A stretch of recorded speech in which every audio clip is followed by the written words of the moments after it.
আমরা কি এই প্রশ্নটা করতে পারি যে দুজন তারকার একসাথে বিয়ে করা উচিত কিনা? এটা আমার মনে হয় যে এটা আমি জানি না আপনি আপনার পার্সোনাল এক্সপেরিয়েন্স দিয়ে কি বলবেন? কিংবা দুজন মানুষ, দুজনই ট্যালেন্টেড, দুজনই পড়াশোনায় ভালো, দুজনই অভিনয় করে, দুজনই গান করে, সংঘাতটা কোন জায়গাটায় হয়? আমি তাহসান খানের ক্ষেত্রে বলছি না, আমি ইন জেনারেল জানতে চাই।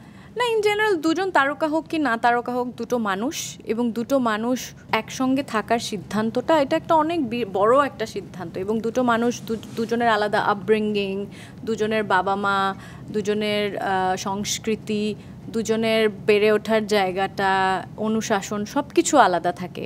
সেই জায়গা থেকে দুটো মানুষ যখন একসঙ্গে এক ছাদের নিচে থাকবার চেষ্টা করে, আর স্পেশালি মেয়েটাকে তো মানে অন্য আরেকটা পরিবেশে বা অন্য আরেকটা বেশিরভাগ ক্ষেত্রে বাংলাদেশের বলছি যে অন্য আরেকটা পরিবেশে বা পরিবারে গিয়ে কোপ করতে হয়, তো সেটা খুব সহজ কাজ না। আমার মনে হয় দুটো মানুষ একসাথে এক ছাদের নিচে থাকা খুব কঠিন কাজ, কিন্তু যারা এই কাজটা সুন্দর করে করতে পারে, এটা অনেকটা ভাগ্যের বিষয়। হয়তো দুজনের কম্প্যাটিবিলিটি হয়ে গেল, বা এটা বা এরকম হতে পারে কম্প্যাটিবিলিটি আছে, একটা সময় কাজ নাও করতে পারে। দুটো মানুষ জীবন থেকে দুই রকম জিনিস চাইতে পারে, বয়সের সাথে সাথে মানুষের পরিবর্তন হয়, এটা অনেক কিছু মিলিয়ে এটা আমার মনে হয় তারকা কি না তারকা না তার উপর ডিপেন্ড করে। আপনাদের মধ্যে কি ইনফাইডেলিটি ইস্যুটার ছিল?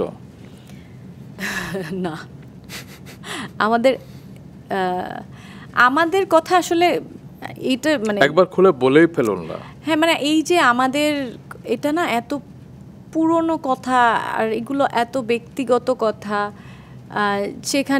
যেখানে দুটো মানুষ একসঙ্গে উপস্থিত নেই, সেটা খুবই, আমার মনে হয় আমরা 8-10টা মানুষের মতোই, 8-10টা মানুষের যেরকম জীবনের প্রবলেম, সংঘাত, যেই সব কারণে হতে পারে, একই কারণে আমাদের জীবনেও প্রবলেম সংঘাত হতে পারে বা হয়েছিল।